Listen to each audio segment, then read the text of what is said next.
She is the newly hired maid who hears the millionaire crying alone in the library and comforts him, not knowing that this would change her life forever. The sound of crystal shattering against the library wall echoed through the three-story mansion in Greenwich, Connecticut. Madeleine Chen froze in the middle of the hallway. The cleaning cart stopped in front of her. It was her third day working as a housekeeper at the Morrison residence, and that noise was definitely not part of the house's quiet routine. Her fingers tightened on the cleaning cloth as she hesitated, torn between her helpful nature and the fear that she was intruding where she didn't belong. The Georgian mansion was too imposing for someone like her, a second-generation immigrant who was still paying off her interrupted nursing course. Another sound, this time softer, almost imperceptible. A sob. Madeleine approached the carved oak door, her heart racing. Through the crack, she saw Alexander Morrison, the owner of the house, sitting in his leather armchair, his broad shoulders shaking slightly. At his feet, shards of what had once been an antique crystal glass lay scattered across the Persian carpet. She had never seen him like this. In their brief interactions, Alexander always maintained the impeccable posture of the CEO of Morrison Technologies, with his tailored suits and the penetrating gaze that had once graced the cover of Forbes. But now, there he was, vulnerable, broken. "Mr. Morrison," Madeleine called softly, pushing open the door. "Are you all right?" He straightened up quickly, running his hands over his face. "I'm fine. You can leave." But Madeleine was already inside the library, approaching with cautious steps. "I'm sorry, but you don't look well." She bent down, starting to pick up the shards of glass. "And you shouldn't be alone with all that broken glass." "I said I'm fine." His voice came out hoarse, but without the usual authority. "Please leave me alone."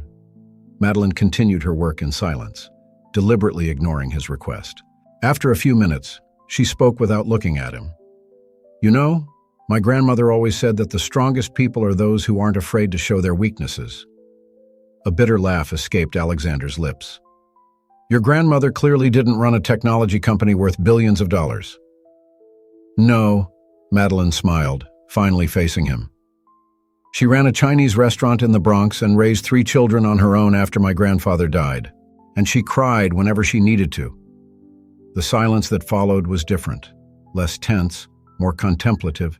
Alexander watched as she finished cleaning up the shards, her movements precise and efficient. "My wife," he finally said, his voice just a whisper. "5 years ago today, Rebecca—" He couldn't finish the sentence. Madeleine felt her heart squeeze. Everyone in Greenwich knew the story. Rebecca Morrison had died in a car accident, leaving Alexander and their 3-year-old daughter, Charlotte, now 8. Without a second thought, Madeleine did something that could have cost her her job. She walked over to the small tea table in the corner of the library, prepared a cup of chamomile tea, and handed it to Alexander. "I'm not going to say I'm sorry, because I know those words mean nothing when the pain is so deep," she said softly. "But I'll stay here if you want me to. Sometimes not being alone is enough." Alexander accepted the cup with trembling hands, his watery green eyes meeting hers. For a moment, all the social and economic barriers that separated them disappeared. He was just a man dealing with a devastating loss, and she, just a person offering comfort. "Charlotte has the same eyes as her," he said after a long silence. "Sometimes it hurts to look at our daughter, and at the same time, it's the only thing that keeps me sane." Madeleine sat on the arm of the armchair next to him, keeping a respectful distance, but close enough to let him know he wasn't alone. And there they stayed, as the fall afternoon tinted the library with golden hues, and Alexander Morrison, for the first time in 5 years, allowed his tears to fall freely in the presence of another person. What neither of them knew at that moment was that that afternoon in the library would only be the beginning. Sometimes it's the most unexpected moments that completely change the course of our lives. In the days that followed, Madeleine tried to maintain her normal routine at the Morrison mansion, but something had subtly changed after that afternoon in the library. The looks Alexander gave her were different, no longer the distant nods of a boss to his employee, but something deeper, as if they shared a silent secret. It was a Wednesday morning when Madeleine heard a childish voice coming from the kitchen. When she entered, she found Charlotte Morrison sitting at the counter, her little legs dangling in the air as she tried unsuccessfully to make pancakes. "Can I help you?" Madeline offered, observing the mess of flour spreading across the Italian marble. Charlotte turned around, her green eyes, so similar to her father's, widening in surprise. I wanted to make Dad's breakfast," she confessed, biting her lip. "He always seems so sad at this time of year." Madeline felt her heart melt. "How about we make it together?" she offered, grabbing an extra apron. "My grandmother taught me the perfect pancake recipe." As they mixed the ingredients, Charlotte began to open up. "Sometimes I find Dad looking at old photos," she said, carefully cracking an egg. "He thinks I don't know, but I hear him crying at night." Madeline stopped stirring the batter, observing the precocious maturity in the girl's eyes.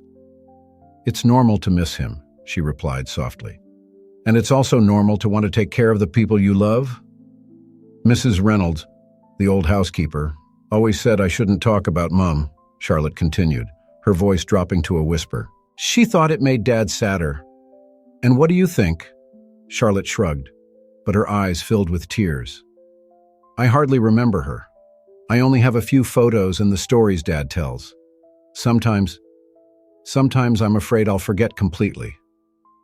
Without hesitating, Madeline wrapped the girl in a hug, ignoring the flour that stained her uniform.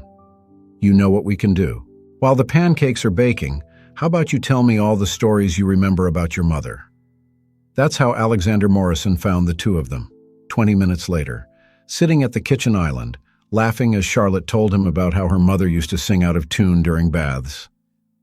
He stood in the doorway, watching the scene. Charlotte rarely talked about Rebecca so naturally, and seeing his daughter smile as she shared memories, instead of hiding from them, made something inside him stir. "Daddy!" Charlotte exclaimed when she noticed him. "Madeline helped me make pancakes for you. And look, we made them in the shape of a heart." Alexander approached slowly, his eyes meeting Madeline's for a moment. There was gratitude there, mixed with something else that neither of them was ready to name. "They're perfect, Princess," he said, kissing the top of his daughter's head. Then, to Madeline, "Thank you." It was a simple word, but it carried the weight of much more than just pancakes for breakfast. Later that day, when Madeline was organizing the laundry, she found an envelope on the pile of clean towels. Inside was a check, a sizable bonus, with a handwritten note. "For bringing a little light back into our home. A. M." She held the check for a long moment, her hands trembling slightly. In her 27 years of life, Madeline had learned that some things were more valuable than money. Charlotte smiled that morning, the way Alexander seemed a little less lost. Those were the real rewards. With a sigh, she tucked the envelope into her pocket. What was happening there went far beyond a professional relationship, and for the first time in her life, Madeline wasn't sure whether that was good or bad. All she knew was that, somehow, that broken family was beginning to heal her own heart too. The news arrived on a rainy Thursday, when Madeline was tidying up Alexander's office. The letter from Johns Hopkins University lay open on the table. She had been accepted to retake her nursing course, with a partial scholarship for the next semester in Baltimore. Her heart raced as she read the words she had been waiting for so long. 2 years of saving every penny, endless nights studying for the entrance exams. It had all been worth it. So why, instead of joy, did she feel an inexplicable heaviness in her chest? "Congratulations!" Alexander's voice surprised her from the doorway. She turned around quickly, embarrassed to have been caught reading her mail. "I'm sorry, I shouldn't have—" "The letter was addressed to you," he interrupted her, entering the office. "Apparently, someone sent a very convincing letter of recommendation on your behalf." Madeline frowned, confused. "I didn't ask for a letter of recommendation." "I know." Alexander approached, stopping a few steps away from her. "But after that afternoon in the library, well, I did some research. I found out about your impressive academic record, about how you had to drop out of school in your final year to help your family. I thought you deserved a second chance." "You—" Madeline felt her legs go weak, leaning on the table. "Did you write a letter of recommendation for me?" Actually, I did more than that. He ran a hand through his hair, a gesture she had learned to recognize as a sign of nervousness. I contacted the university, explained your situation. The scholarship, well, let's just say that Morrison Technologies has a new educational assistance program for promising employees. Tears began to form in Madeline's eyes. Why? Alexander was silent for a moment, as if weighing up his next words. Because you've brought something back to this house that I thought I'd lost forever. Charlotte smiles more, talks about Rebecca without fear, and He paused, his eyes meeting hers. I can finally breathe again. Mr. Morrison, Alexander, he corrected softly. I guess you can call me Alexander after all. The air between them was charged with something indefinable. Madeline knew she should thank him, keep her professional distance, but something in his eyes kept her stuck there, unable to look away. The moment was interrupted by hurried footsteps in the corridor. Charlotte burst into the office, her hair still wet from the rain, still wearing her private school uniform. Madeline, Daddy, I got the lead in the school play, she exclaimed. But her joy subsided as she realized the atmosphere in the room. Is everything all right? Yes, dear, Madeline replied, quickly wiping her eyes. Your father just gave me some very good news. I've been accepted to go back to college. Charlotte's smile disappeared completely. Are you leaving? Baltimore isn't that far away, Alexander interjected, but his voice betrayed restrained emotion. And I'm sure Madeline will come to visit. But who's going to make pancakes with me? Who's going to help me with my homework? Who's going to... Charlotte stopped, tears welling up in her eyes. Who's going to make Daddy smile again? Madeline felt her heart break. In just a few weeks, she had become much more than an employee for that family. And now, faced with the realization of her dream, she realized that perhaps her dreams had changed without her realizing it. There's still time, she said softly, opening her arms to Charlotte, who ran to hug her. The semester doesn't start until January. Alexander watched the scene with an indescribable expression. There was pride there, at having helped Madeline achieve her goal, but there was also something else, a familiar fear of losing someone important once again. Let's celebrate, he finally said, his voice hoarse. Both things, your admission and Charlotte's role in the play. How about dinner out tonight? I know a great restaurant in Manhattan. The words hung in the air like a dangerous offer. It wasn't just dinner, it was a step beyond the carefully established boundaries between them. It was admitting that, somehow, they had become an unconventional family. I'd love to, Madeline replied, feeling her heart race when Alexander smiled, that rare, genuine smile she had learned to value. As Charlotte jumped for joy and began to plan what she would wear, Madeline looked again at the letter in her hands. Her dream was there, in black and white. But now there were other dreams, too. Dreams she hadn't even known she had until that moment. And for the first time in her life, Madeline Chen wasn't sure which way to go. Le Bernardin shone with its characteristic elegance as the maître d' led the trio to their table. Madeline felt out of place in her simple dress, the best she had, but still clearly out of place in this refined Manhattan setting. Dad always brings important people here, Charlotte commented as they settled down, her eyes sparkling with the sophistication of the place. But I've never seen him smile as much as he does today. Alexander snorted, adjusting the napkin on his lap. Charlotte, it's true, the girl insisted. The last time we came was with Mr. Bradford from the council, and you were checking your phone all night. Madeline couldn't help but smile, observing Alexander's embarrassment. It was true. He looked different tonight, more relaxed in his tailored Italian suit, his posture less rigid than usual. The sommelier approached with the wine list, and Alexander ordered a bottle of Bordeaux. To celebrate, he said, his eyes meeting Madeline's for a moment too long. Mr. Morrison. Alexander, she corrected herself, her voice low. This is all too much. The dinner, the letter of recommendation, the scholarship. Please, he interrupted her gently. You deserve every bit of it. In fact, he hesitated, playing with the rim of his glass. I have a proposition for you. At that moment, they were interrupted by the waiter bringing the menus and explaining the evening's specials. Charlotte was enthralled by the elaborate descriptions, while Madeline tried to ignore the astronomical prices next to each dish. "What's the deal?" she asked after they had placed their orders, her curiosity overcoming her apprehension. Alexander took a deep breath. "Morrison Technologies has a branch in Baltimore. We're expanding the medical technology department.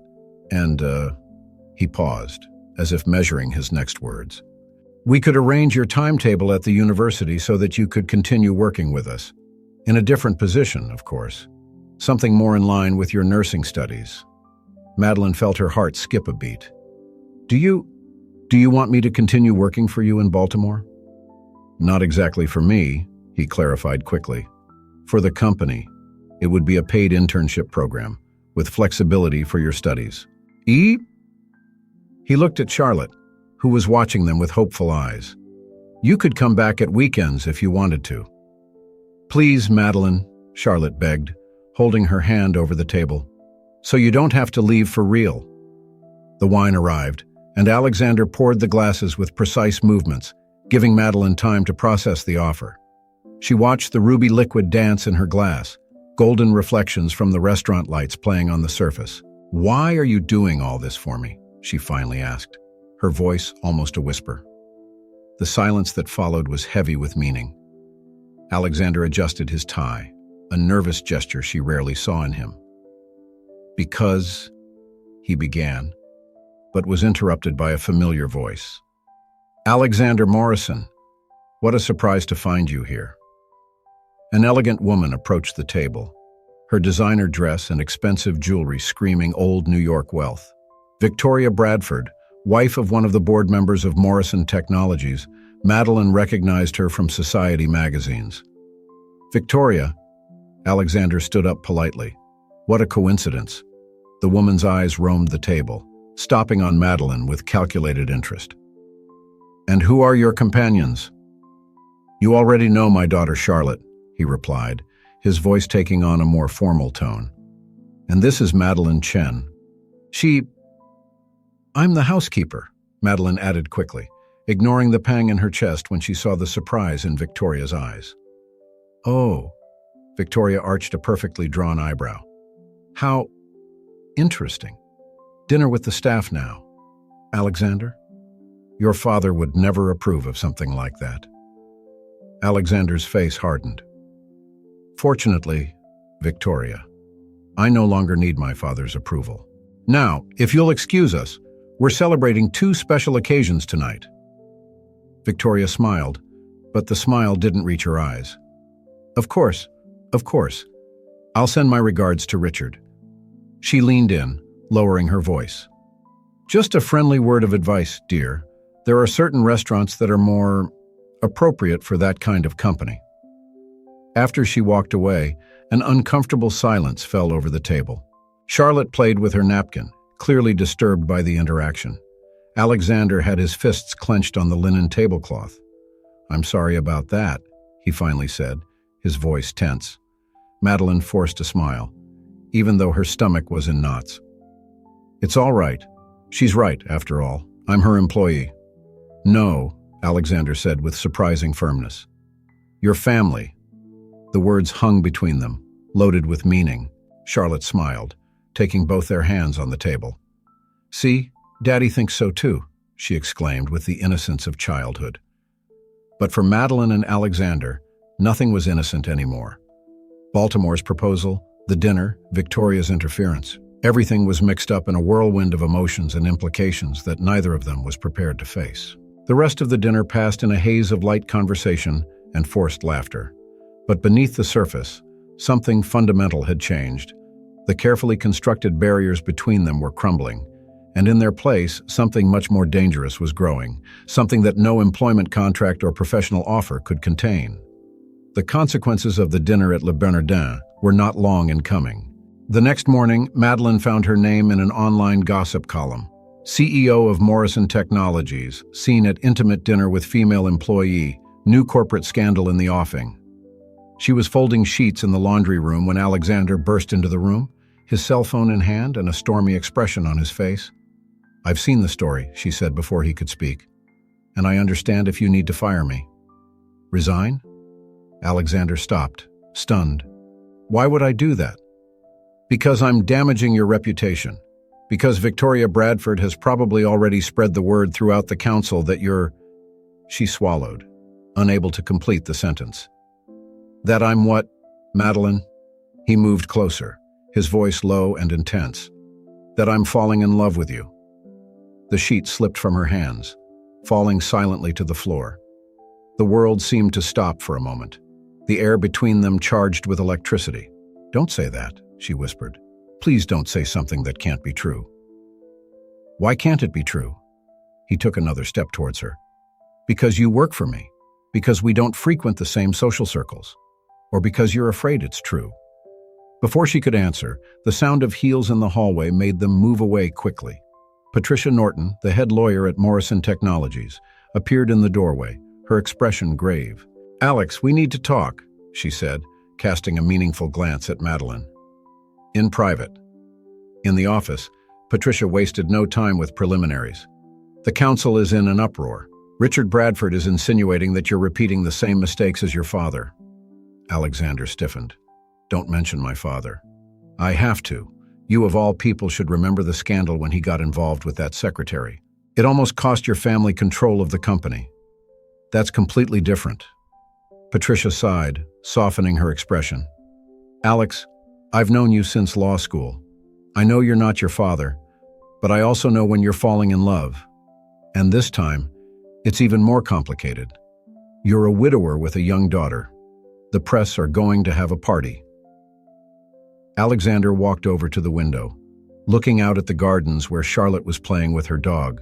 Downstairs, Madeline had joined the girl, and the two of them were laughing as they threw a ball for the animal.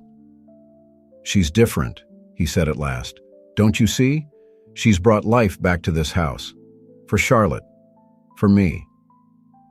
And that's exactly why you need to be careful, Patricia warned. If this is real, if you really care about her, you need to protect her. The corporate world can be cruel, Alex, especially with someone they'll see as an opportunist. The words hit Alexander like a punch.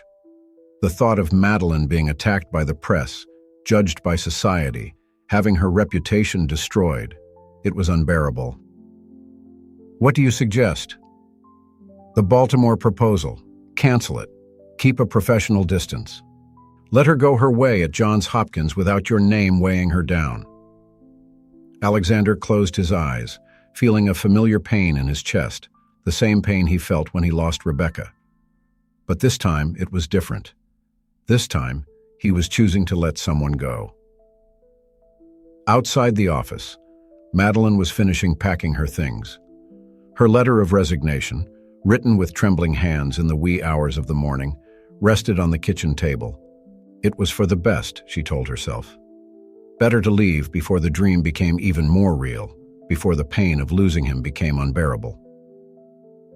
Charlotte met her in the garden, her green eyes so similar to her father's, full of concern. You're leaving, aren't you? The girl asked, her voice small. Madeline knelt down, bringing Charlotte into a tight embrace.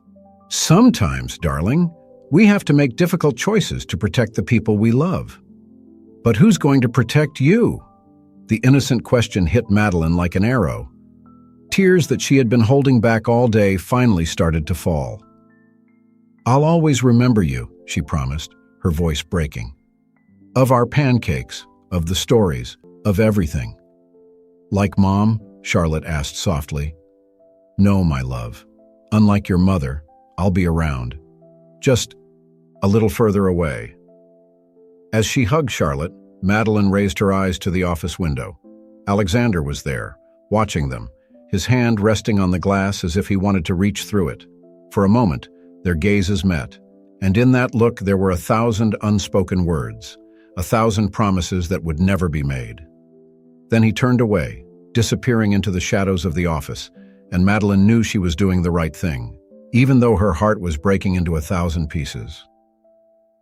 Baltimore was cold in January. Madeline watched the snow falling through the window of her small student apartment, the lights of the Johns Hopkins campus flickering in the night. 3 months had passed since she had left Greenwich, but the pain in her chest had not subsided. His phone vibrated, a message from his classmate, Rachel. "Turn on CNN now." With a sigh, Madeline turned on the small television. Her heart stopped when she saw Alexander on the screen, standing at a podium during a press conference. And that's why Morrison Technologies is launching the Rebecca Initiative today. His familiar voice echoed through the apartment. A full scholarship program for low-income nursing students. Because everyone deserves a chance to fulfill their dreams, regardless of their social background. The camera focused on his face as he continued. "My wife, Rebecca, was a nurse. She believed that caring for others was the noblest of vocations. This program is a tribute to her legacy and a promise that her compassion will live on through others." Madeline covered her mouth with her hands, tears streaming down her face. She knew with a certainty that hurt, that it was a message for her. Her phone vibrated again, this time with a call. She recognized the number for the Morrison mansion. "Madeline?" Charlotte's voice sounded anxious on the other end. Did you see what Daddy did?" "I did, darling," she replied softly. "He said it was my idea," Charlotte continued, the words coming out in a rush. "I told him how you had to drop out of college to help your family, and how there are probably lots of other people like you, and—" She paused. "He cries at night again, Madeline." Madeline's heart squeezed. "Charlotte, no, listen to me. Aunt Patricia came the other day and said that Dad is different at work, that he hardly smiles, that he keeps to himself in the office. Like before you arrived." On the other end of the line, Madeline could hear voices in the background. "Charlotte Morrison," the stern voice of the new housekeeper. "You know you're not supposed to use the phone without permission." "I have to go," Charlotte whispered. "But Madeline, we miss you. A lot." The call dropped, leaving Madeline alone with the echo of Charlotte's words and the sound of the television, where Alexander was still talking about the scholarship program. She stood up, walking over to her study table. Among her anatomy and physiology books, there was an envelope she had never managed to open, her latest correspondence from the Morrison mansion, arriving a week after her departure. With trembling hands, she finally opened it. Inside was just a card in Alexander's elegant handwriting. "Some people come into our lives by chance and change our destiny forever. You taught me that it's possible to feel pain and joy at the same time, that it's possible to honor the past while embracing the future. Charlotte asked me yesterday why the most important people in her life always leave. I didn't know what to answer. Maybe because sometimes love means letting go, even when every fiber of your being begs to hold on. Be happy, Madeline. Make your dreams come true, and know that, no matter where you are, you'll always have a home here. Alexander." She clutched the card to her chest, letting the tears fall freely. On the television, the press conference was over, and the cameras showed Alexander leaving the podium. For a moment, very briefly, she could have sworn that his eyes turned directly to the camera, as if he knew she was watching. Her phone vibrated once more. It was Rachel again. "Isn't that the guy in the picture on your bedside table? The father of the girl you always talk about?" Madeline didn't answer. Instead, she opened her drawer, where she kept the newspaper clipping from the day she left. The photo showed the three of them, her, Alexander, and Charlotte, leaving Le Bernardin. Despite the unfavorable angle and the nasty headlines, there was something undeniable about the picture. They looked like a family. Looking out of the window again, Madeline felt something change inside her. The snow was still falling, but now it looked different, as if each flake carried a possibility, a choice. Maybe Patricia Norton was wrong. Maybe the corporate world, the press and society weren't as important as what she had found in that library months ago. Two broken souls who somehow became more complete together. With steady fingers, she picked up her phone and opened the news app. The main headline still showed Alexander's photo on the podium. CEO of Morrison Technologies, honors wife's memory with scholarship program. But that wasn't what Madeline saw. She saw a man who had chosen to turn his pain into something positive, who was trying to build bridges where society insisted on erecting walls. And for the first time in 3 months, she allowed herself to smile, a smile full of possibilities and decisions yet to be made. The first snow of February covered the streets of Greenwich when Madeline's car pulled up in front of the Morrison mansion. She sat there for long minutes, watching the lights come on in the library, the same place where it had all started 6 months ago. The decision to return had not been easy.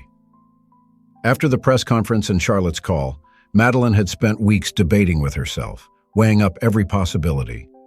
It was an unexpected conversation with her grandmother that finally cleared her mind. "My daughter," Mrs. Chen had said, pouring tea in her small kitchen in the Bronx, "sometimes the universe puts obstacles in our way not to stop us, but to show us how much we want something." Now, standing in front of the mansion where she had found much more than a job, Madeline held an envelope from Johns Hopkins in her hands. Inside, her approved transfer to the nursing program at the University of Connecticut, just 30 minutes from Greenwich. The sound of familiar barking brought her out of her thoughts. Max, the family golden retriever, had noticed her presence and was barking excitedly in the garden. Soon, a small figure appeared in the doorway. "Madeline!" Charlotte shouted, her eyes wide with surprise. "Daddy! Daddy! Come quick!" Before Madeline could get ready, the little girl was already running through the snow towards them, still in her pajamas and slippers. Behind her, Alexander appeared in the doorway, freezing when he saw who was there. "I'm sorry to show up unannounced," Madeline began, her voice trembling slightly. Her words were interrupted by the impact of Charlotte throwing herself into her arms. "You came back. I knew you'd come back." Alexander approached more slowly, his footsteps leaving deep imprints in the snow. There was something different about him, a vulnerability she had never seen before. "Charlotte," he called softly, "it's cold out here. Why don't you go and make us some hot chocolate?" The girl hesitated, looking between the two adults with a wisdom beyond her years. "Promise Madeline will still be here when I get back?" "I promise," Madeline replied, surprising herself with the certainty in her voice. After Charlotte entered, a heavy silence fell over them. The snow continued to fall softly, creating an ethereal curtain around them. "You saw the press conference," he finally said. "It wasn't a question. I did." She took a step towards him. "The Rebecca Initiative. It's incredible." "It was Charlotte's idea, actually." A soft smile touched her lips. "She said that if we couldn't get you back, at least we could help other people like you." "Alexander." Madeline took a deep breath, gathering her courage. "I made a mistake." He frowned. "By leaving?" "No." She shook her head. "By thinking I had to choose between my dreams and this." She gestured between them. "By thinking that what other people said mattered more than what we felt." Alexander took another step towards her, eliminating almost all the distance between them. "And what do we feel, Madeline?" In response, she held out the university envelope. He opened it carefully, his eyes scanning the document quickly. "Connecticut?" he asked, his voice hoarse. "I've discovered that some dreams can change," she said softly, "and that others only make sense when shared with the right people." The snow was falling harder now, but neither of them seemed to notice. Alexander raised his hand, gently touching Madeline's face, his fingers tracing a delicate path down her cheek. "I spent months trying to convince myself that I had done the right thing by letting you go," he confessed. "That I was protecting you. But the truth is, I was scared." "Of what?" "Of feeling something so strong again. Of taking a risk. Of admitting that my heart could still belong to someone, even after Rebecca." Silent tears streamed down Madeline's face, freezing before they hit the floor. "And now," he smiled, that rare, true smile she had missed so much. "Now I know that love doesn't diminish when it's shared, that honoring the past doesn't mean denying the future, and that sometimes the most unlikely person can become the most important in your life." The sound of the door opening made them turn around. Charlotte was standing in the doorway, holding a tray with 3 steaming cups of hot chocolate, her face lit by a smile that could melt all the snow in Greenwich. "I've put in extra marshmallows," she announced proudly, "just like we used to." Alexander and Madeline looked at each other, a silent understanding passing between them. It wouldn't be easy. There would be obstacles, mean comments, judgmental looks. But there, in that moment, With the snow falling and Charlotte smiling, none of that seemed to matter. "Shall we go in?" Alexander asked, holding out his hand. Madeline entwined her fingers in his, feeling the warmth of his touch pierce through all the layers of doubts and fears she had built up. "Let's go home," she replied. And then the princess realized that sometimes love comes in unexpected forms. Madeline closed the book softly, watching Charlotte, who had finally fallen asleep. On the bedside table, a recent photo showed the two of them smiling in their bridesmaid dresses, a moment captured from Patricia Norton's wedding 3 months ago. A year had passed since that night in the snow, a year of changes, adaptations, and, above all, growth. "Did she sleep?" Alexander asked from the doorway, loosening his tie after a long day at the office. "Finally," Madeline smiled, getting up carefully so as not to wake the girl. "But not before you make me reread the story 3 times. They walked together to the library, the room that had become their private refuge in the mansion. The shelves still held the same books, but now they also housed new photos. Charlotte at her ballet recital, the 3 of them on a picnic in Central Park. Madeline on her first day of school in Connecticut. "How was the board meeting?" she asked, taking a seat in her favorite armchair.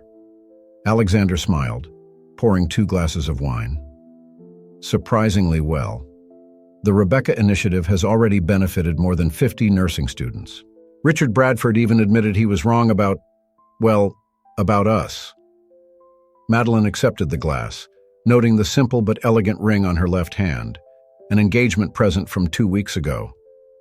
Who knew that the corporate world could be convinced by the power of love? "Actually," Alexander sat down next to her, "I think it was the numbers. The scholarship program generated so much positive publicity that the company's shares rose by 30% in the last quarter." "Always the CEO," she teased, poking him lightly. "No," he held up his hand, his eyes serious. "Always the man who was lucky enough to find his housekeeper crying in the library." "I wasn't crying," she protested, laughing. "You were." A soft sound interrupted them. Charlotte, standing in the doorway in her unicorn pajamas, rubbing her eyes sleepily. "I had a bad dream," she muttered. "Can I stay with you for a while?" Without hesitation, Madeline opened her arms, and Charlotte snuggled between them on the sofa. Alexander watched them with a smile, remembering a conversation with Patricia months ago. "Do you know what impresses the council the most?" she had said. "It's not the success of the Rebecca Initiative or the company's figures.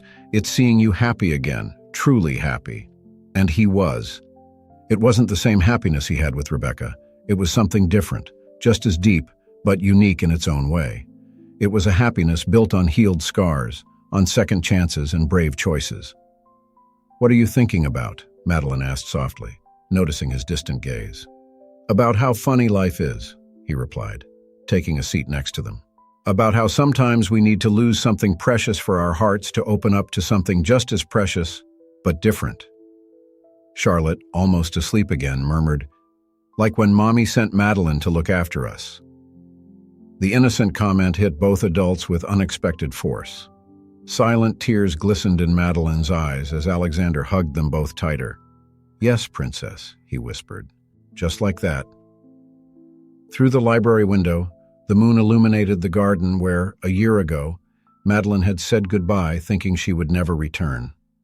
The same garden where, in a few weeks' time, they would exchange vows of eternal love in an intimate ceremony, with Charlotte as the main bridesmaid. Life wasn't a fairy tale, they knew that. There would be difficult days, mean comments, judgmental looks. But there, in that library that had witnessed so much of their history, none of that mattered. "Did you know that this is where I fell in love with you?" Alexander confessed softly, not wanting to wake Charlotte. "That day, when you ignored my request to leave and instead stayed with me, even though you didn't know why I was crying." Madeline smiled, entwining her fingers in his. "And I fell in love with you when I saw how you looked at Charlotte, with so much love that it seemed to overflow." A comfortable silence fell over them, broken only by Charlotte's soft breathing. In the fireplace, the fire crackled softly, casting dancing shadows on the walls. "You know what's funny?" Madeline said after a moment. When I came to work here, I thought I was just looking for a way to fulfill my dream of becoming a nurse. I didn't realize that I would find a much bigger dream. And what is that? This, she gestured to the three of them. A family, a home, a love that doesn't fit into any pre-established mold, but is perfect in its own way. Alexander kissed her forehead gently. Welcome to your library, Mrs. Morrison soon. And there, on that quiet night, with Charlotte sleeping between them and the future full of promise ahead of them, Madeline finally understood. Sometimes life's greatest miracles happen in the most unlikely places, with the most unexpected people. Sometimes all it takes is the courage to open the right door, or, in this case, a library door.